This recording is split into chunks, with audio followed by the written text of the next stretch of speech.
Hello mga karelasyon.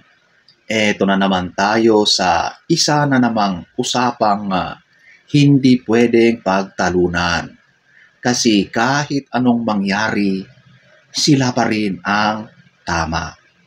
Ang pag-uusapan natin ngayon ay ang ugali ng mga babae na kahit hindi mo maintindihan, kailangan mong tanggapin kung gusto mong maging maayos ang buhay mo.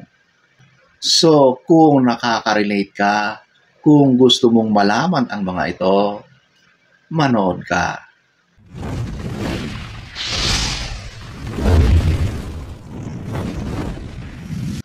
So, eto yung ugali number 1. Tama sila palagi. Mga karelasyon, ito yung classic rule ng relasyon.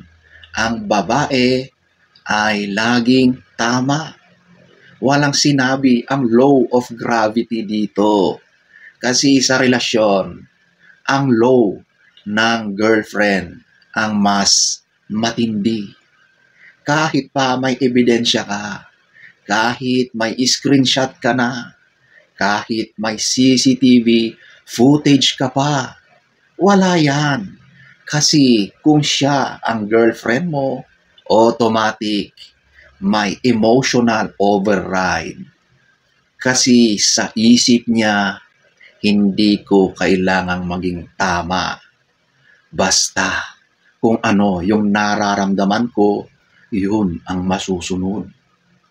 At doon natatalo ang mga lalaki. Kasi tayo, logical tayo. Sila, emotional. Ikaw ang magpapaliwanag. Siya naman, iiyak. At sa moment na yon, game over na Brad. Pero in fairness, may dahilan yan. Bakit sila laging tama? Kasi kadalasan, sila yung mas sensitive. Nakikita nila yung bagay na hindi mo napapansin. So, minsan, yung tingin mong mali nila, may pinanggagalingan talaga. Kaya ang moral nito, kapag gusto mong manalo sa relasyon, huwag kang makipagtalo. Yakapin mo na lang siya. Okay? Ugali number 2. Lagi silang tama. Grabe Yung una, tama sila palagi. Eto naman, lagi silang tama. Parang binaliktad lang. Ibig sabihin, kahit hindi pa tapos ang away, meron agad part 2 na panalo na naman sila. Minsan nga, parang yung mga babae, may built-in memory chip. Kahit yung mga away nyo nung mga 5 years ago, 10 years na ang nakaraan, biglang lumalabas yan sa mga pagtatalo ninyo ngayon. Ganon katindi ang mga babae sa mga pag-aalala, sa mga pagtatalo nyo. Meron yang listahan. Okay? Hindi yan nabubura sa kanyang isipan. Kung ang lalaki ay lutang, ang babae naman may archives yan ng mga kasalanan mo. Kaya wala kang lusot.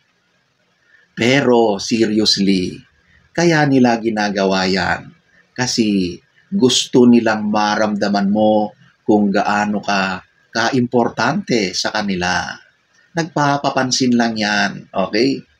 Kapag inungkat nila yung mga lumang-lumang mga issue noon, hindi dahil gusto nilang mang-away. Gusto lang nilang malaman kung pinapahalagahan mo pa rin sila hanggang ngayon. It is a way na sila ay nagpapabebe. Okay? So, anong dapat mong gawin? Simple lang. Kapag sinabi niyang, tama ako, sabihin mo lang, oo mahal, ikaw ang tama. Kasi ikaw ang gusto kong tama sa buhay ko. Boom! ligtas ka na buong linggo. O, di ba? Number 3, kapag mali sila, tama pa rin sila. Ito na yung peak ng logic nila. Kapag mali sila, tama pa rin sila. Wala ka nang magagawa.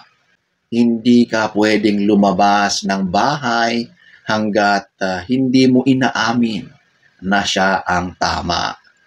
Kasi sa isip ng babae, kung galit ako, may dahilan ako. Kahit pa ang dahilan ay dahil na naginip lang siya, na niloko mo siya. Yes, Brad, kahit sa panaginip, may kasalanan ka pa rin. At magiging dahilan yan para kukulitin at kukulitin ka.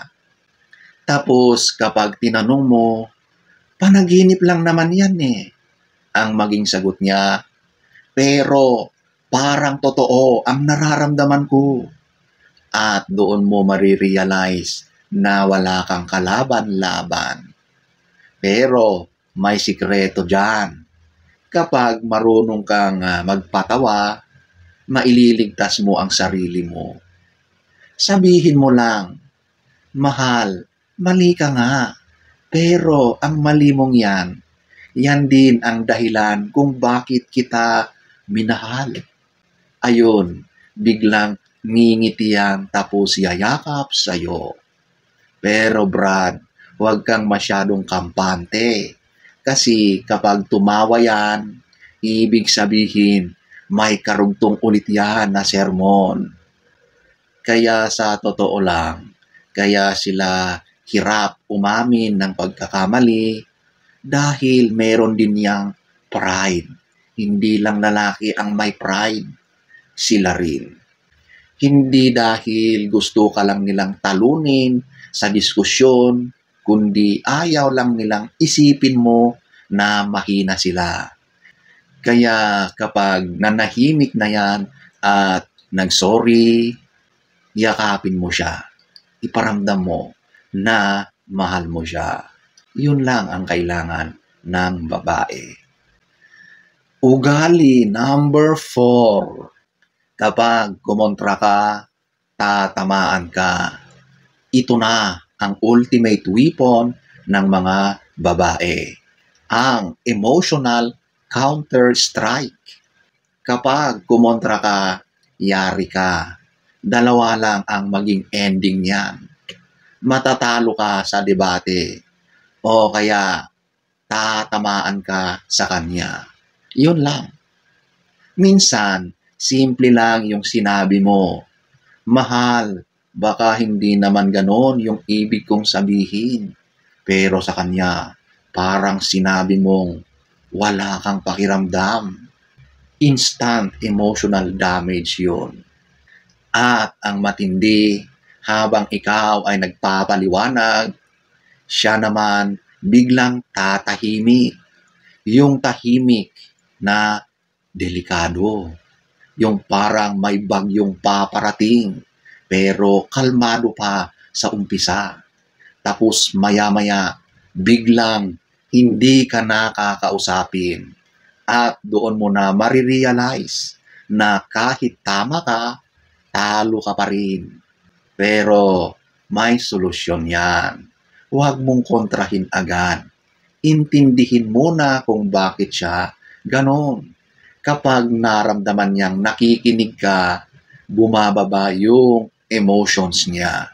At kapag bumaba yun, doon ka na pwedeng makapaglabas ng iyong mga logical na mga dahilan or iyong side. Okay? Yakapin mo na lang siya. Halikan mo na lang siya para matapos na ang lahat. 2,000 years later. Mga karelasyon, totoo ito.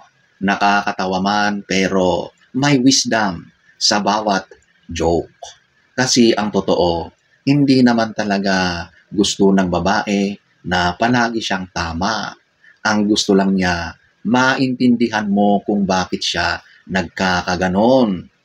At sa mga babae namang nanonood, aminin Minsan, yung pagiging tama palagi ay defense mechanism lang. Kasi kapag nagmamahal ka ng totoo, natatakot ka ring masaktan. Kaya minsan, mas pipiliin mong magmukhang tama kaysa magmukhang mahina. Pero sa dulo, love wins pa rin. Kasi ang relasyon, hindi tungkol sa kung sino ang tama, kundi kung sino ang marunong magpatawad, magmahal, at tumawa sa gitna ng mga away. So sana ay nagustuhan nyo ang ating topic for today. Next story time. Don't forget to subscribe.